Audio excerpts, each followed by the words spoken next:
Hi, hello, namaste. Welcome to hashtag L3 with Casey.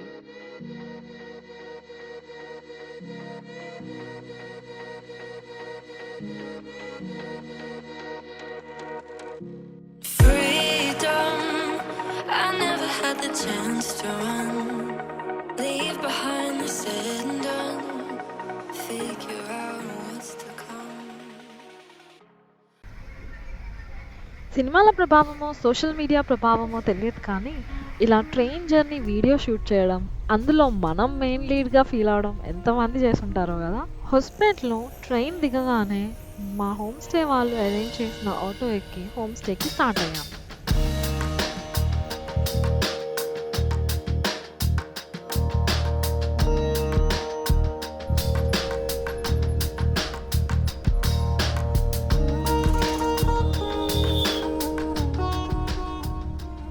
మేమున్న home stay పేరు love Hampi home stay. Room size and facilities బట్టి pricing ఉంటుంది. Home stay చాలా బాగా maintain చేస్తున్నారు. Every checkout తర్వాత నీట్గా క్లీన్ చేసి శానిటైజ్ చేసి చెక్ ఇన్ ఇస్తున్నారు. ఇంకా హోమ్ స్టే హోస్ట్ చాలా విషయాల్లో మాకు హెల్ప్ చేశారు.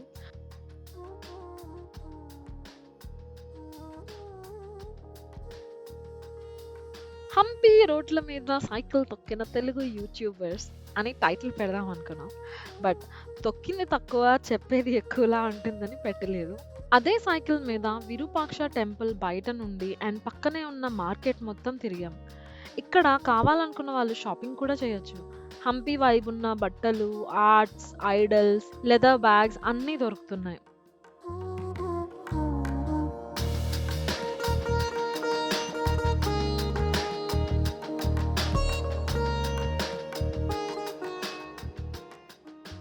చాలా ఇయర్స్ తర్వాత సైకిల్ తొక్కా. It was quite challenging for me. Cycle rent వచ్చేసి 150 పర్ డే పర్ సైకిల్.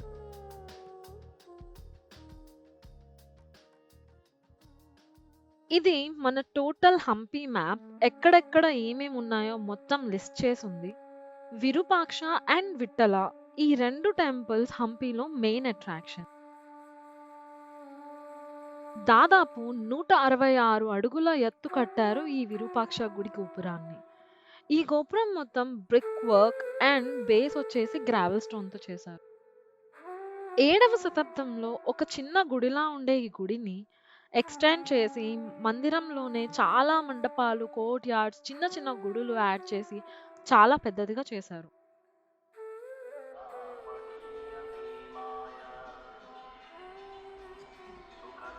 ఈ టెంపుల్‌కి మేజర్ స్పెషాలిటీ ఏంటంటే ఇది బిల్డ్ చేయడానికి అప్పట్లోనే మ్యాథమెటికల్ కాన్సెప్ట్స్ యూజ్ చేశారు. ఒక సైడ్ తుంగభద్ర రివర్ కూడా కనెక్ట్ అవుతుంది.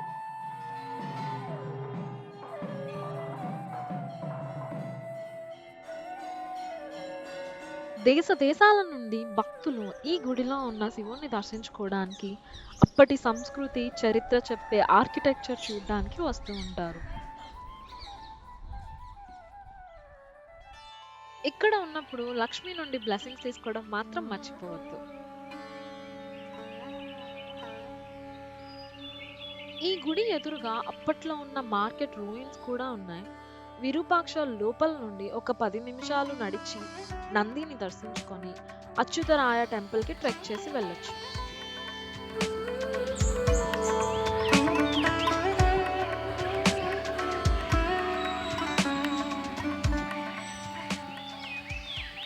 అసలు అచ్యుతరాయ టెంపుల్ నిర్మించినప్పుడు తిరువెంగళనాథ అనే పేరు పెట్టారంట. తర్వాత కట్టించిన రాజు పేరుతోనే ఫేమస్ అయింది.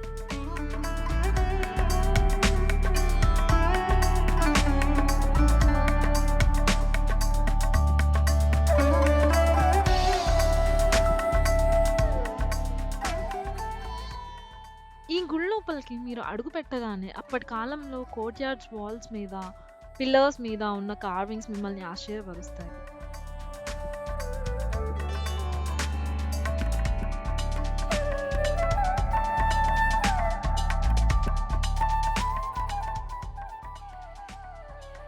అచ్యుతరాయ నుండి ఒక 1.5 కిలోమీటర్ డిస్టెన్స్‌లో నరసింహస్వామి విగ్రహం ఉంది. కావాలనుకున్న వాళ్ళు నడుచుకొని వెళ్ళొచ్చు.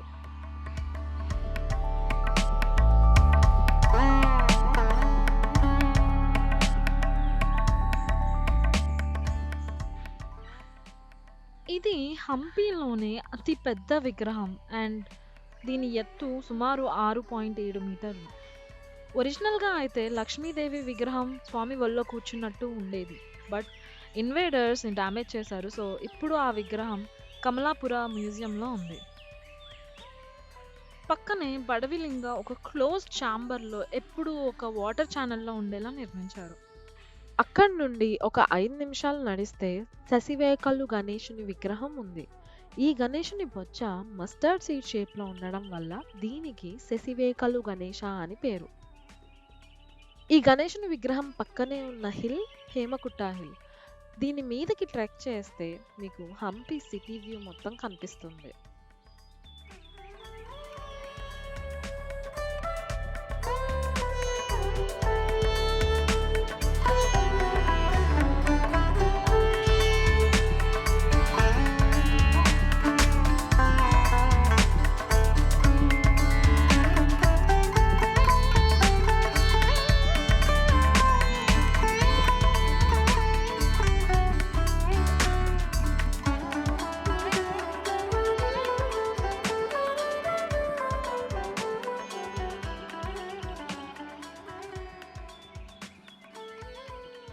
ఈ కొండ మీద చాలా చిన్న చిన్న గుడులు, అందులో ఒక్కో దేవుడు కొలువై ఉన్నారు. అండ్ ఈ టెంపుల్స్‌కి మీరు అవతల వైపు చూస్తే పైనుండి విరూపాక్ష గుడి వ్యూ మొత్తం కనిపిస్తుంది.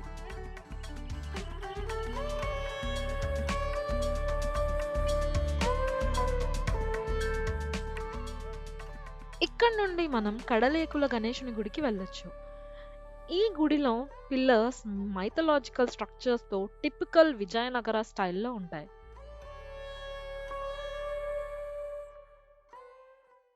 హంపీలో ఉన్న చాలా దేవుని విగ్రహాలు ఏకశిలా విగ్రహాలు.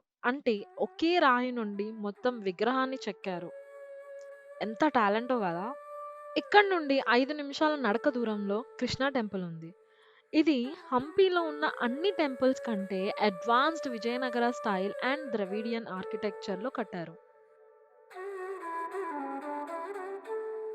ఈ గుడిని ముఖ్యంగా ఒడిస్సా రాజు పైన శ్రీకృష్ణ దేవరాయ విజయాన్ని గుర్తుండిపోవాలని చెప్పి కట్టించారు.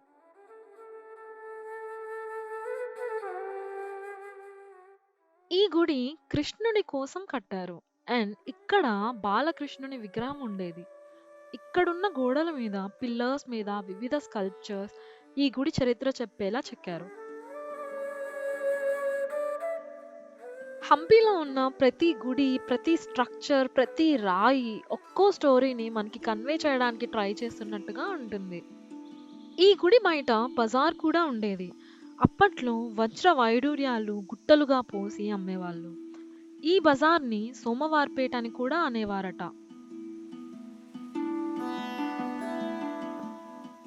ఇలాంటి అద్భుతమైన ఊరిని ఎలా నిర్మించారసలు అని ఆశ్చర్యపరిచేలా ఉంది. అలాంటి అద్భుతాల్లో ఒకటి ప్రసన్న విరూపాక్ష టెంపుల్. హంపి బస్టాండ్ నుండి హజారారామ గుడికి వెళ్ళే దారిలో ఈ గుడి ఉంది. ఇది గ్రౌండ్ లెవెల్ కన్నా కింద ఉండేలా నిర్మించారు. అందుకని దీన్ని అండర్ గ్రౌండ్ శివ టెంపుల్ అని కూడా అంటారు. ఇది అండర్ గ్రౌండ్ మాత్రమే కాదు, అండర్ వాటర్ టెంపుల్ కూడా. ఎందుకంటే తుంగభద్ర నుండి ఒక కెనాల్ ఎప్పుడూ ఇటు ఫ్లో అవుతూ ఉండేలా, ఈ గుడి ఎప్పుడూ నీళ్ళల్లో ఉండేలా నిర్మించారు. వర్షాకాలంలో వాటర్ లెవెల్ ఎక్కువ ఉండడం వల్ల లోపలికి అలో చేయరు. The epicentre of Hampi's attraction Vijaya Vittala temple. ఇది హంపి బస్టాండ్ నుండి ఒక 2.5 కిలోమీటర్ల దూరంలో ఉంది. బయట వెహికల్ పార్క్ చేసి లోపలికి ఆల్మోస్ట్ 2 కిలోమీటర్స్ నడిచాక ఈ టెంపుల్ కనిపిస్తుంది. ఇది ఒక master showpiece of extravagant architecture of Hampi. Legends చెప్పేది ఏంటంటే శ్రీకృష్ణదేవరాయ కోనార్క్ సన్ టెంపుల్ని చూసి అలాంటిది హంపీలో కూడా ఉండాలని ఈ గుడిని కట్టించి లార్డ్ విష్ణువుకి అంకితం చేశారని. ఈ గుడిని అప్పటి ద్రవిడియన్ స్టైల్లో కట్టారు. ఈ ప్లేస్ బ్యూటీని ఎక్స్ప్లెయిన్ చేయడానికి మాటలు సరిపోవు. అండ్ ఇది హంపీలో one of the largest temple. ఈ గుడిలో main structures the very famous stone chariot, musical pillars, వివిధ మండపాలు అండ్ దేవి విగ్రహం. ఈ గుడిలో 56 మ్యూజికల్ పిల్లర్స్ ఉన్నాయి. వీటిని సరిగమప పిల్లర్స్ అని కూడా అంటారు. మనం జెంటల్‌గా ఈ పిల్లర్స్ మీద ట్యాప్ చేస్తే ఆ సౌండ్ నోట్ వినొచ్చు.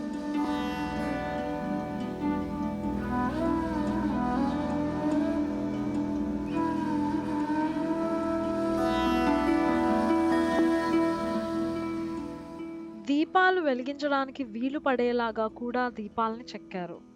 ఇందులో ఒక దీపం వెలిగించగానే వరుసగా ఉన్న అన్ని దీపాలు వెలిగి గుడి మొత్తం బంగారపు గుడిలాగా మారిపోతుంది.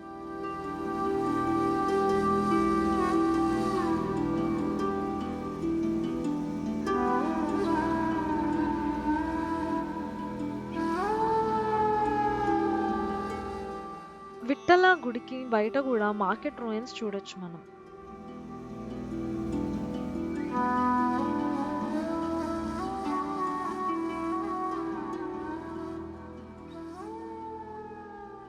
అండ్ ఈ గుడి ప్రాంగణంలో Kings palace, Shiva temple, Pushkarini and ఇంకా కొన్ని గుడులు ఉన్నాయి.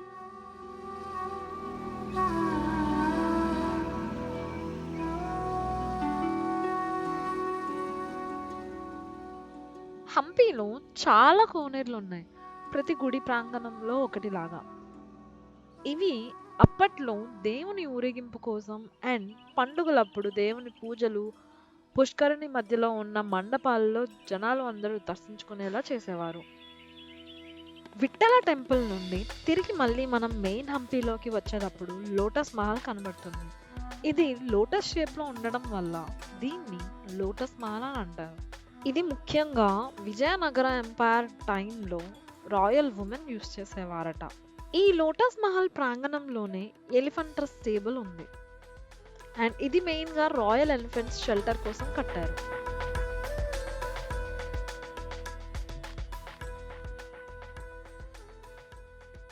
అక్కడి నుండి ఒక 500 మీటర్ల దూరంలో హజారా రామ టెంపుల్ ఉంది. ఈ గుడిలో మీరు విష్ణువుని 10 అవతారాలు ఒక పిల్లర్ మీద చూడొచ్చు, ఇంక్లూడింగ్ కల్కి అవతారం.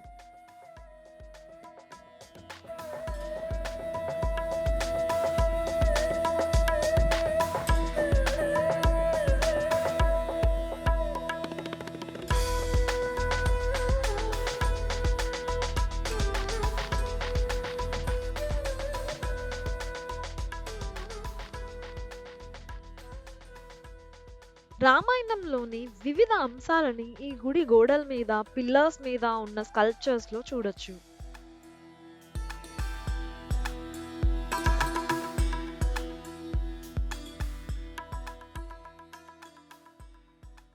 ఈ గుడి ప్రాంగణంలోనే స్టెప్ వెల్ కూడా ఉంది. ఇది మెయిన్ గా రాయల్స్ వాటర్ స్టోర్ చేయడానికి యూజ్ చేసేవారు. ఈ well symmetry of rock structure కి ఫేమస్ అయింది.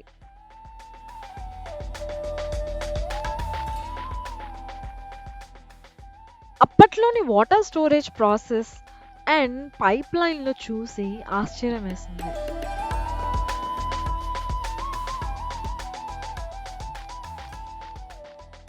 దీని పక్కనే మహానవమి దిబ్బ అని ఒక పెద్ద స్టేజ్ ఉంది. దీన్ని ఇదివరకు రోజుల్లో స్టేజ్ పర్ఫార్మెన్సెస్ కి, రాయల్ సెరమనీస్ కి వాడేవారు. Queens bath. ఈ ప్లేస్ బేసిక్ గా రాయల్ స్విమ్మింగ్ పూల్. రాజులు, రాణులు ఇక్కడే బాత్ చేసేవారు ఆ రోజుల్లో. బాత్రూమ్ కూడా ఇంత రాయల్ గా కట్టించుకోవచ్చు అని దీన్ని చూసాకే తెలిసింది. సిమెట్రిక్ కారిడార్స్ అండ్ కొంచెం ఇస్లామిక్ స్టైల్లో దీన్ని నిర్మించారు.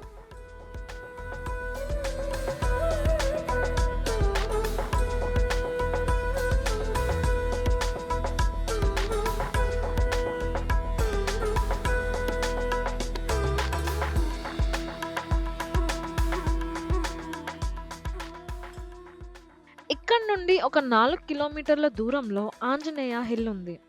ఇది హనుమాన్ బర్త్ ప్లేస్ అండ్ ఈ కొండపైన ఆంజనేయుని గుడి కూడా ఉంది. ఇక్కడికి స్టెప్స్ ఎక్కి ట్రెక్ చేసి వెళ్ళాలి, సో కొంచెం కష్టమే. హంపీలో ఉన్నప్పుడు ఖచ్చితంగా కొరాకల్ రైడ్ చేయాల్సిందే అండ్ దానికి పర్ఫెక్ట్ ప్లేస్ సనాపూర్ లేక్. కాస్ట్ వచ్చేసి సీజన్ బట్టి, నెంబర్ ఆఫ్ పర్సన్స్ బట్టి అండ్ మీరు రైడ్ ఎక్కడ చేస్తున్నారో దాన్ని బట్టి మారుతుంది. కొన్ని ప్లేసెస్‌లో ₹100 పర్ పర్సన్ ఉంటే, కొన్ని ప్లేసెస్‌లో 200-300 పర్ పర్సన్ ఉంటాయి.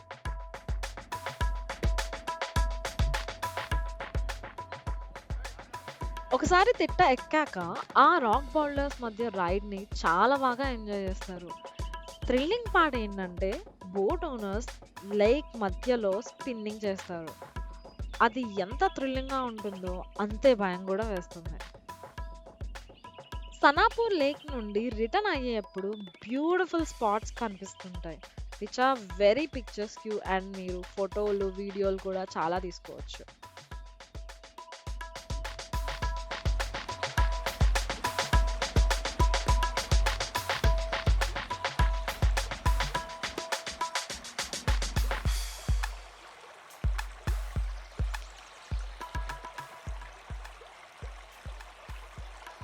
సో ఇక్కడ మేము ఫెర్రీ దగ్గర ఉన్నాం. అక్కడ వెహికల్స్ ఇప్పుడు అన్లోడ్ చేస్తున్నారు. మళ్ళీ ఇటు వచ్చి మా వెహికల్స్ ఎక్కించుకొని వెళ్తారు. మేము ప్రజెంట్ ఉన్నది అయితే hippie island side. So hippie island నుంచి ఒక 4 కిలోమీటర్స్ వచ్చాక ఫెర్రీ పాయింట్ ఉంది. సో ఈ పాయింట్ యూజ్ చేసుకుంటే ఏంటంటే ఆల్మోస్ట్ ఒక 15 కిలోమీటర్స్ వరకు కట్ చేసేయచ్చు. డైరెక్ట్ హంపీకి వెళ్ళిపోవచ్చు ఇక్కడ నుంచి.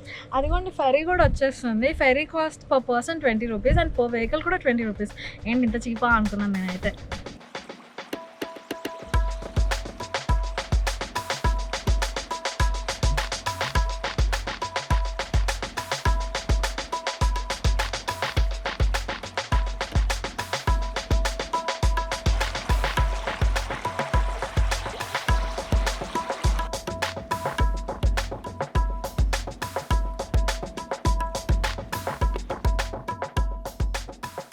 రిటర్న్ వచ్చేటప్పుడు మధ్యలో జైన్ టెంపుల్ దగ్గర ఆగాం.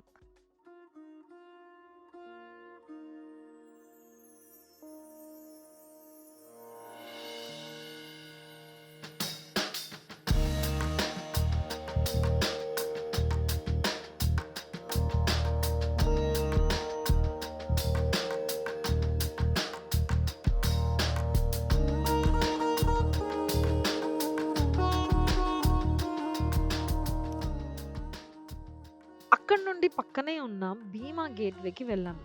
ఇది విజయనగర మిలిటరీ ఆర్కిటెక్చర్కి ఒక క్లాసిక్ ఎగ్జాంపుల్. ఇక్కడ భీమునిది ఒక చక్కటి కార్వింగ్ కూడా ఉంది.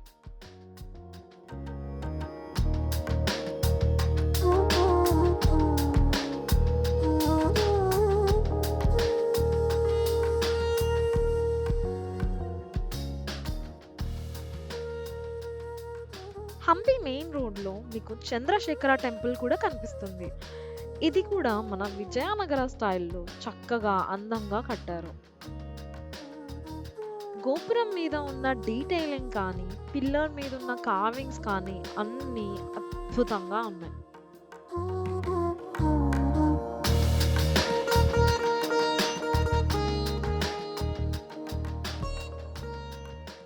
ఇంకా హంపీలో ఫుడ్ విషయానికి వస్తే మ్యాంగో ట్రీ రెస్టారెంట్ చాలా ఫేమస్. అంబియన్స్ కూడా బాగానే ఉంది, ఓన్లీ వెజ్. ఇది విరూపాక్ష టెంపుల్ పక్కనే, సో చాలా రష్ ఉంటుంది ఎప్పుడు.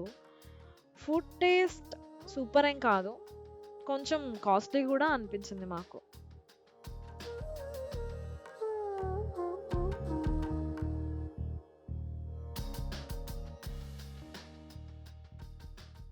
మా హోమ్ స్టే హోస్ట్ మాకు హ్యాపీ హంపీ కెఫే అనే రెస్టారెంట్ని సజెస్ట్ చేశారు. ఇక్కడ కూడా వెజ్ మెన్యూనే, కానీ ఫుడ్ బాగుంది, అలానే కాస్ట్ ఫ్రెండ్లీ కూడా. ఈవెన్ అంబియన్స్ కూడా బాగుంది. మేమైతే హంపీలో ఉన్న అన్ని రోజులు ఇక్కడే తిన్నాం.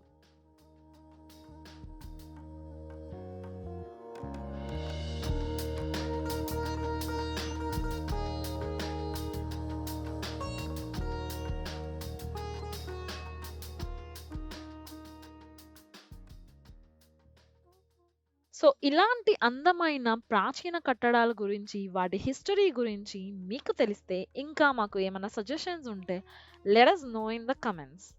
నెక్స్ట్ వీడియోలో హంపి దగ్గరలో ఉన్న కొన్ని ఇంట్రెస్టింగ్ ప్లేసెస్ గురించి చెప్తాం. So stay tune. Do not forget to like, share and subscribe.